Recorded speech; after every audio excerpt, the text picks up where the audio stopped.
Good afternoon to everyone who's out there. I just want to talk a little bit about our company and about immigrating to Canada. Interesting times, I would say, we're in right now with this COVID, this pandemic.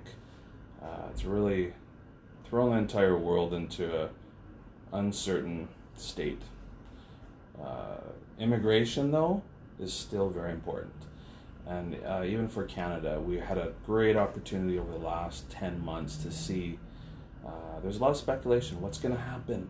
There's a pandemic. Will there be express entry draws? There was. They maintained. There's been a little bit of shakeup with the PNPs. Certain categories being canceled here in BC. We've seen, or I should say temporarily suspended, and then with hopes of reinitiating. But there's hope. And we've seen a student program also go through a little bit of a hiccup where they paused entry of students, but now we're starting to see those gates open up. So student immigration, business immigration, express entry, Canada is still open for business, and that was exciting to see.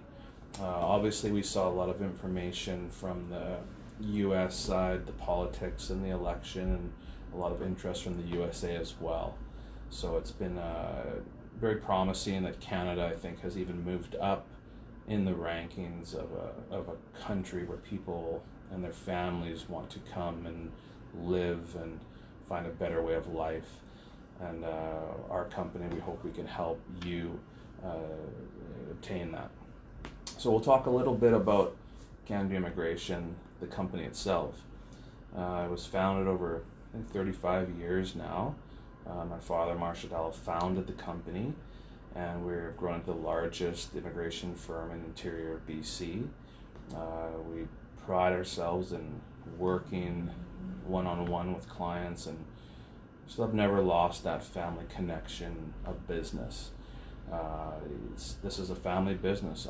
I treat it as such. We treat our clients with respect and professionalism, and having an amicable relationship is important to us. I believe that's an important part, not to lose touch when we deal with immigration.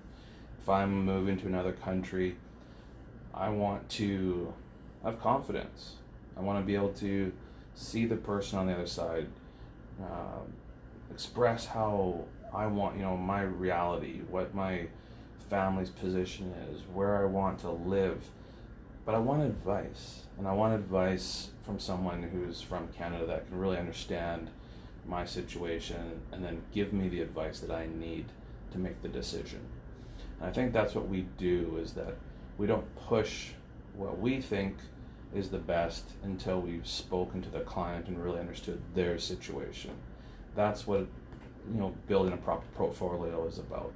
It's about understanding your client, understanding their needs, their time frame, and then from that point we make a decision saying, hey, A, B, or C is the best thing for you. And that's our opinion, and we can collectively make a decision together. So I think that's a comprehensive approach to immigration. You need to understand the country, your strengths, your weaknesses, and have a professional team that can help analyze and understand what's best for you. So that's what we do. So 35 years now we've been doing it. We work in all provinces across the country. We have definitely specialization in the West because we are here, and that will help with different aspects of the process, but we work across the entire country. So the other, I want to kind of go into some of the questions and things that we've received and people interested about how does this global pandemic affect me? Can I still come to Canada? The short answer is yes. It's challenging. We've seen a lot of different facilities of IRCC be paused or temporarily closed, such as the biometric centers. When you get that sort of a situation, for example, applying for a work permit or something like that, then there'd be a request outside of Canada to take a biometrics, which is more or less fingerprints background check.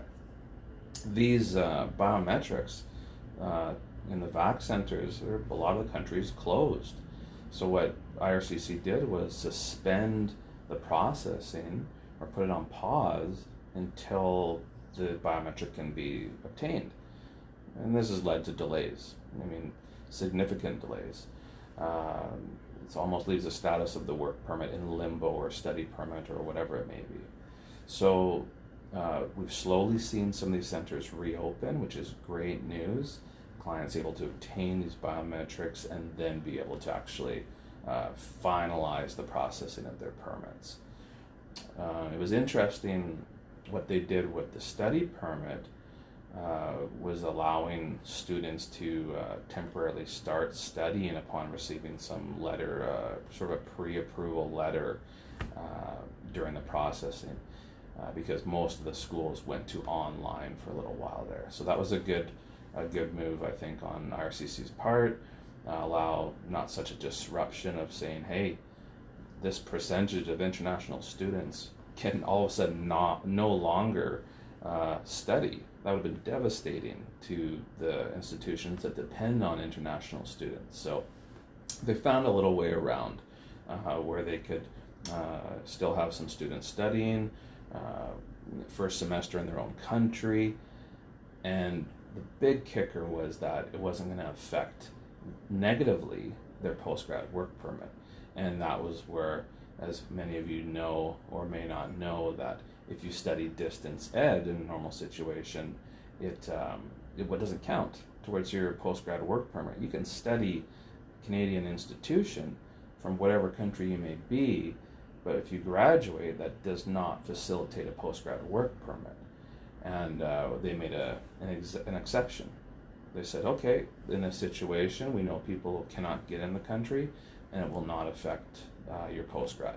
So that's, at least up until I think April, they said 2021 would be kind of the semester they'll reassess things and see what's happened.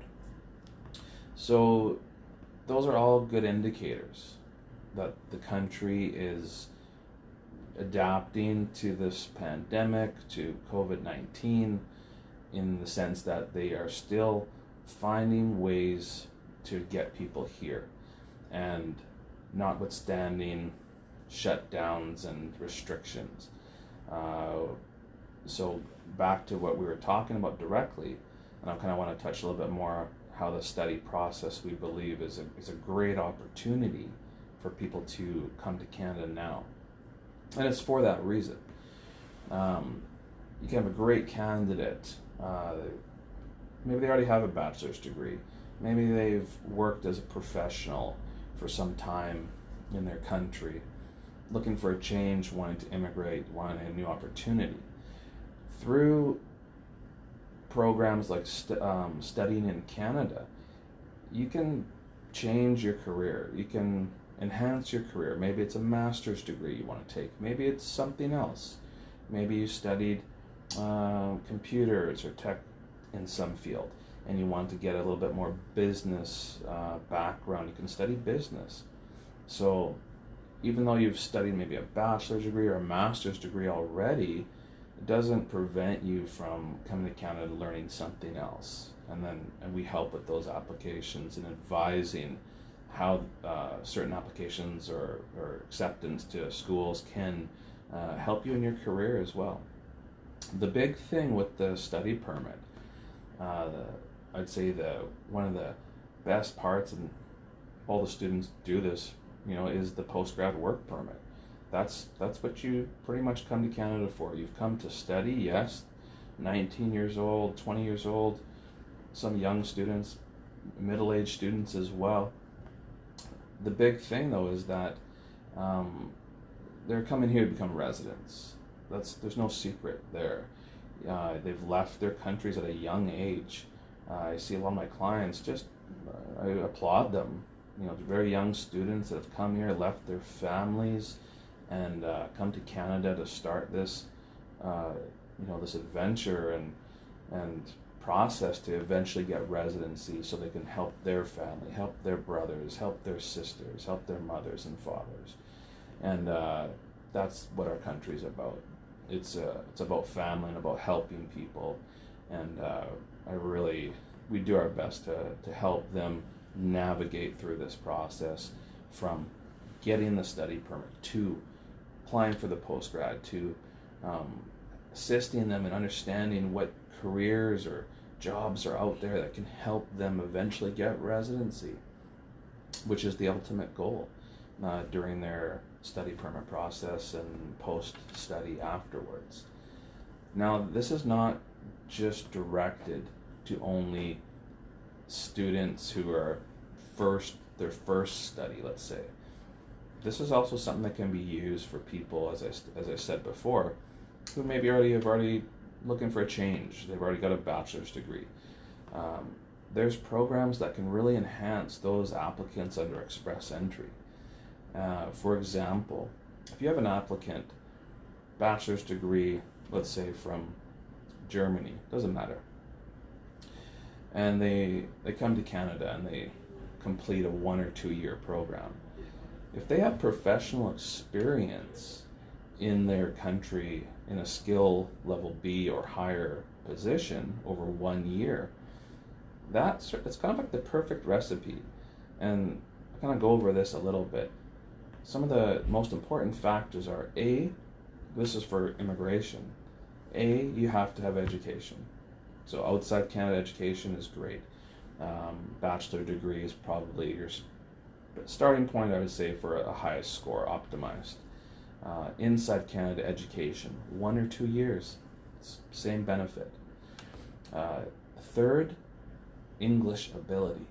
We cannot understate this. This is so important, is that be able to pass an IELTS test or a CELPIP test, to be able to prepare for that test is become really, or in French now as well, but let's just stick with English, is become so important in the assessment to obtain residency across all sorts of applications.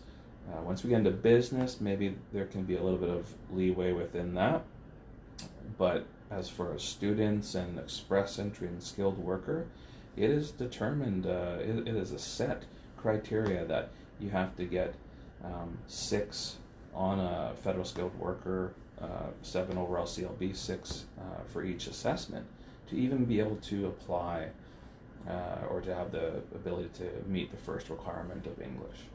So studying English, understanding English, reading, writing, listening, speaking, to be able to pass the test is something that there's programs here you can take, study material, very important. And I believe that is something that should be focused on for people that are considering coming to Canada during this time. You can take these IELTS exams, they're worldwide. Some of the centers were closed, I know that. I believe a lot of them have reopened, depending on where you are from. But with that English test, it provides us a sort of baseline marker to say, okay, they were able to get a 6.5 or a 7 or an 8.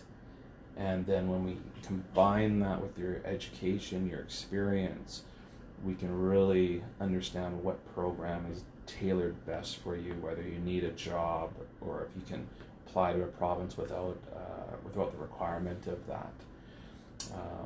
Express entry has evolved significantly over the years. It's reached a little bit of a point of worry, I would say, prior to the pandemic, more so. In saying that, the scores we saw were getting very high, in the 470s, which is a high score. When the pandemic hit in March, April, we started to see the scores drop. And what happened was Canada continued to keep express entry open. But what the interesting thing they did was they decided to focus in on inside Canada applicants. Great idea. There's thousands of graduates and students and skilled workers that are here already and that were in the pool, the express entry pool, and just didn't have the high enough score. And they're competing against people outside of Canada for those spots. And these people outside of Canada, maybe master's degrees, double bachelors, things like that. So what the inside Canada applicants were sort of left behind a little bit, and they could eventually get to those higher scores, but it would take them 2 years or 3 years of working and higher English tests and such and so forth. So what we saw for about 4 month period, I think it was from April, this is when it started, to like July, or it went to August, we saw the score drop. Every draw, 460, 450, 440, 430, and basically until it seemed like they ran out of applicants in that lower threshold. But it was great to see, because that was taking people that have been here and had been working for 1 to 2 years, and all of a sudden they weren't expecting this. Their hope was a little bit lost, and then to see them select that was great. And I believe Canada, the government, it will continue with these what we call program-specific draws, instead of just lumping everybody together into one draw, and it's too diverse of a pool. We have to really narrow it down in scope and focus. I think inside, outside Canada applicants is a great idea. Now, they went back to the comprehensive draw recently again, and I believe to continue to show interest to people outside of Canada that, hey, we're still open for business. We want you to apply. And the Prime Minister himself has stated that immigration minister, that immigration is going to be the way they build back this country post-pandemic. And that's important. So we're excited about that, about being the right hand of the government, in that they want immigration. They realize the importance of immigration and families to rebuilding Canada and keeping it as an economic, top country in the world. So we know that that's a sustainable approach. It always has been. Our country is started on immigrants and has built itself into what it is through immigration. So it was great to see that, and we want to help facilitate that process from clients from all around the world, and hope that we can help you or your families with this as well. So I want to go over a little bit about some other questions and things that we have here as well. We have some questions potentially about how is the processing. One of these questions states, have the processing times for immigration applications changed in 2020? How long is my processing application going to be? Well, express entry, if we look at express entry, we kind of break this into a couple categories: express entry, maybe work permits and things like that. But under express entry, we saw pretty much on target. I mean, they 6 to 8 months for processing. So that was great. We didn't see a huge delay in that process. That whole program is designed to be expeditious and provide people that are interested in coming to Canada an avenue to quickly get here. Unlike years back, that same program was taking 3 years, 5 years. People were just getting frustrated and going to other countries. So they made a change, and they've done very well with that, with this program. I know the government has hired more staff, more employees. They're being able to try to keep up with the sort of listed processing times for PR.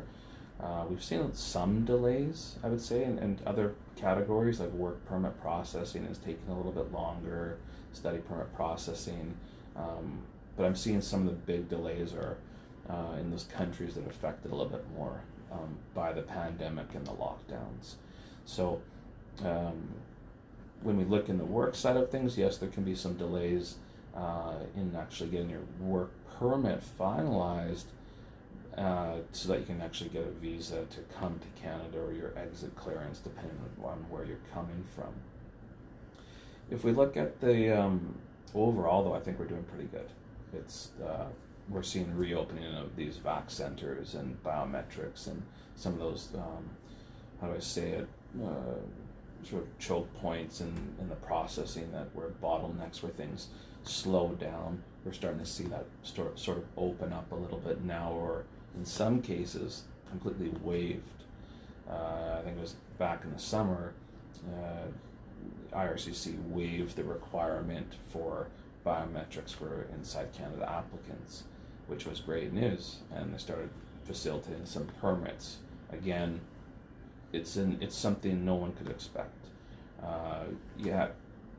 They're learning as they're going, and they're adapting based off of a volatile situation, and that's all you can ask.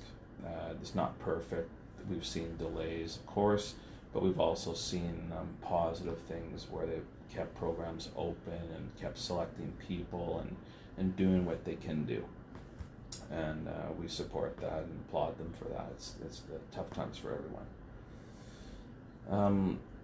Another question here I have is what are the professions in high demand in Canada during this time? I mean, if we look at, it's just online, what's changed?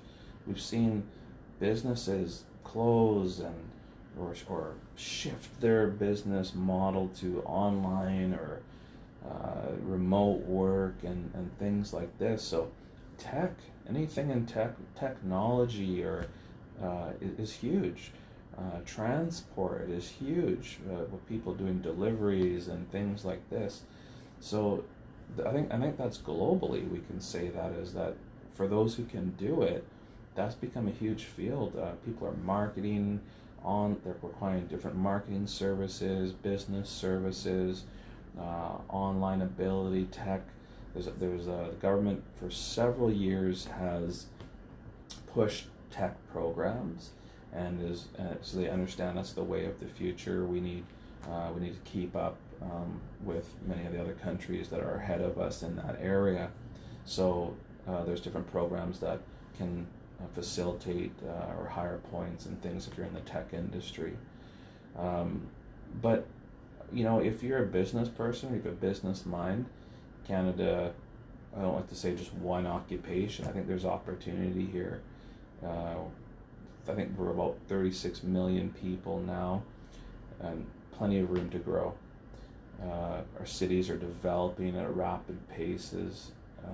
Just where we are right now in Kelowna, British Columbia, beautiful area, we're seeing amazing development, whether it be high rises, whether it be tech coming here, schools, it just goes on and on. Business, it's exciting. We're seeing that growth still. Construction industry, building is going on here, investment. So it's many occupations are still in demand. Obviously some are more affected than others, so that's what our assessments are about. We look and we see what are these people's skill sets, what part of our country maybe is looking for that more than another area. You gotta remember we're the second largest country in the world. We're huge from coast to coast, Atlantic to Pacific. Very different economies across the country. So when you in the Atlantic region, there's lots of processing. On the ocean, smaller communities, maybe not as much interest from Canadians per se moving to these areas. So they need to run their businesses. They need immigrants. They need people, foreign workers. They need students. So what we've seen is the Atlantic, over the last probably 5 years, the Atlantic programs have really been on the radar, and they remind me a little bit of what the Western programs were initially. Some with no points. If you have your English test basic, you've got some basic education, some work experience, you can apply and have a great opportunity to get selected. I think it was at least 8 years ago, BC had a similar program where there wasn't a point system, but became so popular that they developed a point system to control volume, and it's made it a little bit more challenging, but that's what we do is help find ways to overcome some of this. So from coast to coast, we have everything. In the eastern side, I said processing. They have they're close to Ontario and such, the largest province and population-wise, tech industry, food industry, everything's there really. As you go into the middle part of Canada, you have a lot of agricultural, oil, gas, processing, and as you head to the west, it's tourism-based, mountains, lakes, oceans, so you have fisheries and things like that as well. As you get closer to the Vancouver, tech industry is huge as well. So we're a diverse country, not only in our population, our people, in our provinces and their industries. There's truly something for everybody in Canada, I believe. I didn't even talk about North as well. It's become very popular as well there. Mining, exploration and things like that. So that's an interesting sort of new horizon that we're looking at ourselves. We're going to another question here. So, how to prepare to immigrate to Canada considering the impacts of the pandemic on immigration? I think that's what we can help with. It's really comes down to understanding the country where you're coming from, what restrictions are currently in that country, and these are changing. It's adapting. Sometimes it's banking restrictions, sometimes it's travel restrictions, sometimes it's there's the inability to obtain a certain document, police certificate or medical exam or biometric, as we've mentioned before. So we will stay on top of those different requirements of the country and be able to advise that this is the time it's been reopened and we can request that document or whatever. It's really touch and go, and that's just part of the recovery of each country and their ability to reopen partial facilities that will help in this. Then another question adds to that a little bit. It says, what do I do if my application's not being processed because one of these centers is closed? And that kind of touches to what I've just been saying, is they're doing their best to do partial reopening. We've even had some of our clients who can travel to another country go maybe be able to go for that biometrics in a country they're allowed to travel and that is open. So they're allowing a little bit of that maneuverability within obtaining some of the documents if you have the ability to travel to a country that is open or doing better. So things are on the move, and that's just the way it is. And we just look at it as we're all in it together. Let's find a way to get it done. We know the government is doing its best to support, and it's our job to be stewards of the program and really help our clients navigate through these trying times.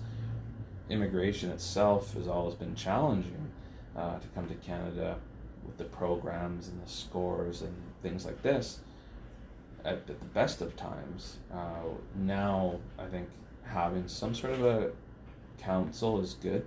I think it's important that people have the opportunity to get an opinion of people that are professionals that are here and that can understand the community, the climate, understand what is essentially potentially best for those clients in their new venture, whether it be business or studying or work. And we really look forward to that part of the assessment, is that there has to be care in the assessment, whether from study permit, choosing the right school, the right location, the right courses, to business, understanding the community you're in, the rural side of the community, the metropolitan side, cost of living, ability for transport.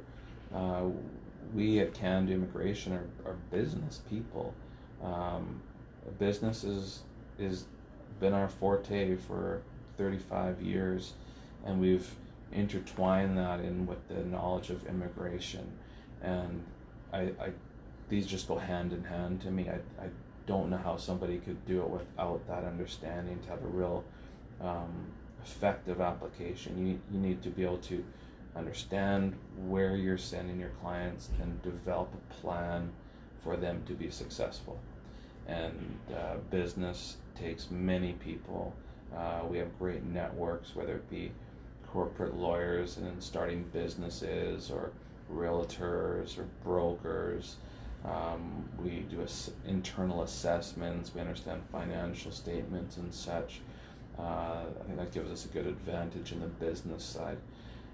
And we appreciate people's passion for entrepreneurship. I think it's great to take an idea that they have maybe in their country and see how we can make that work here, or maybe it's something totally different. Maybe they want to do something something different. They wanted to maybe have a restaurant. Maybe they were managers of a firm and tech firm or something. They want to open up a restaurant, or they want to buy a hotel, or they have a coffee shop, or list goes on and on. We can help with that too, and showing that, hey, how do you do this? Where is the best place to be? What is the market? Because Canada is a big country in size, population, not in comparison to a lot of the countries where people are immigrating from. And that can lead to challenges in understanding how to market your business and your products and your location.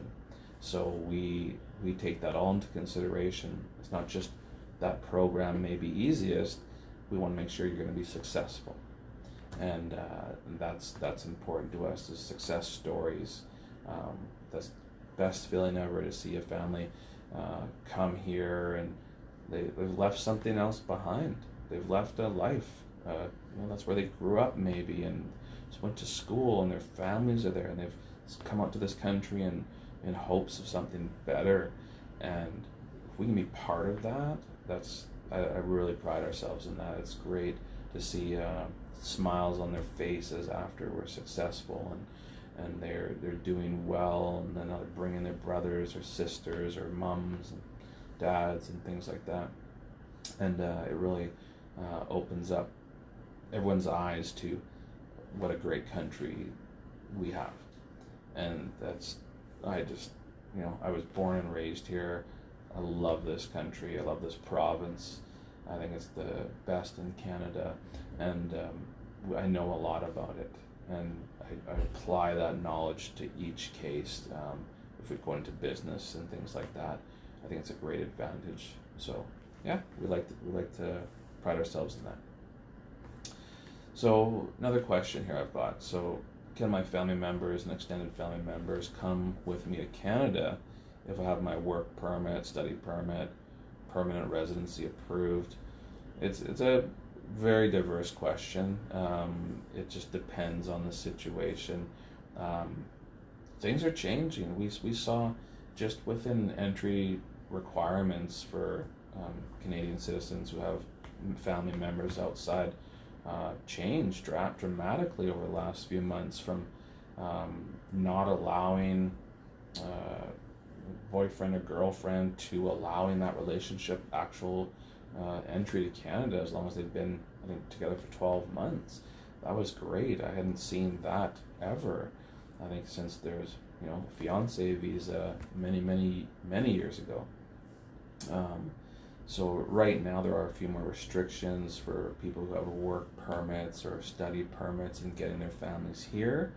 But like I said before, that can change, and for the positive, as we do better with handling this COVID-19 pandemic and being able to get our numbers down. We've done pretty well on that. There's a little bit of, as we head into the winter months, expected spikes in this, but I believe we are on track to be one of the better countries, hopefully in the new year, where we can get through this. So with residency, yeah, they're allowing people in, right? It's you get your permanent residency approved under Express or whatever sponsorship, and you are exempt. You can come into Canada. So Of course, following the quarantine side of things, 14-day quarantine, and there's some different applications and emails that we can get travel exemptions and things for certain family members. So it's a little bit still shifting, and I think that's really based on how we handle the next few months. So, I think if we come down to the main sort of point here is what we're talking about is immigration to Canada during this time. Yes, and that's great. We are still taking people on. We have listed that it's so important for our country to continue with this growth of immigrants. Our Prime Minister has increased the allotment each year to bring in foreign nationals to Canada. We are a pro-immigration country, and in the new year, in January, we're sort of reset on the allotment that the country can, the targeted amounts that they're looking to bring people in. So come January time, I'm excited to see what the government's going to do with immigration and new programs, or program specifics, or pilot programs to encourage people to still remain interested in Canada and to be the first choice. That was more than evident during the election when the USA was sort of going the other way. We quickly answered the bell there and said, hey, we are accepting, we are open to people coming to Canada now. And I think that was a great move that personified what our country is about in being acceptance and collectiveness, community, diversity. That's our strength. It always has been, and it will continue to be. So we hope that we'll be doing a few more of these conversations and having some live sort of questions and discussion periods, and we look forward to helping you hopefully make the decision to come to Canada. If we've been able to have some interest in that, then I've been successful, and I hope that we can help you as well in making that decision. So I think that's good for me for now. We appreciate the time and look forward to catching up with whoever would like to through our streams, and we'll have some emails and feedback, or you can send some questions in I can answer on our next webinar. So signing out from Kelowna, British Columbia, and it's great to speak with you all, and look forward to our next discussion. Take care.